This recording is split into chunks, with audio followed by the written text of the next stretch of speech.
If you are watching this video, chances are that there's something you've been procrastinating, not because you're lazy, but because starting feels heavier than it should. Today, I want to talk about the psychology of procrastination and why we delay the things we care about, and honestly, what I am doing to fix it in my own life. This isn't a wake up at 5 a.m. and change your life video.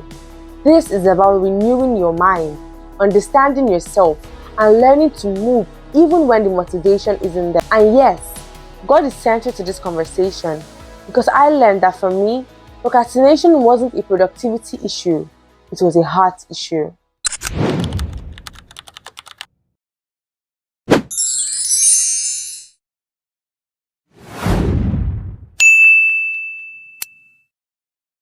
One thing psychology teaches us is that procrastination is not a time management problem. Procrastination is an emotional regulation problem. We procrastinate because starting a task triggers certain emotions. It could be fear, anxiety, self-doubt, or overwhelm. And when we start to feel these emotions, our brain tends to look for relief. And we usually find our relief in the form of scrolling, sleeping, or just 5 more minutes, or even sleeping. The wild part is that the more important the task is, the stronger the procrastination tends to be. Because now, it's not just about doing the task, it's about what failing might say about you.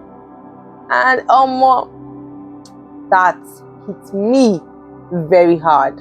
For me, procrastination usually starts with overthinking. I don't just think about doing the task. I think about doing it perfectly, doing it at the right time, doing it in the right mood, doing it in a manner that pleases everyone. And before I know it, I have emotional overwhelm and the task just feels too big to touch. Then I tell myself, I'm going to do this when I feel clearer, when I'm in a better headspace. But you know what? Clarity doesn't come from waiting. Clarity comes from starting. And instead of starting, I distract myself because procrastinating is easier than caring, because caring feels too scary. If this is you, you are not lazy, you're just afraid. You need to understand this. Psychology calls this maladaptive perfectionism. It is when your standards are so high that they paralyze you instead of pushing you forward. You tell yourself, if I can't do it well, I won't do it at all. If it is not excellent, that is just embarrassing. If I start now, I might mess it up. But the Bible says something powerful in Ecclesiastes. It says that whoever watches the wind will not plant, and whoever watches the clouds will not reap. In other words, waiting for the perfect time will keep you stuck. Perfectionism feels holy sometimes, but it's honestly just fear in disguise. Here's where this became deeper for me. I learned that procrastination wasn't just delaying tasks, it was delaying obedience. God would put things in my heart: study, speak, create, prepare, and I would delay, not because I didn't hear Him, but because I was too scared to move. I was too scared to fail. Proverbs says, commit your work to the Lord and your plans will be established. Notice that it doesn't say perfect your work. It says commit your work. God cannot establish what has not yet been committed. God cannot establish what you refuse to start. Now, here's what I'm honestly doing to fix it. First of all, I stopped waiting to feel ready. Motivation follows action and not the other way around. I now stop waiting for emotional permission.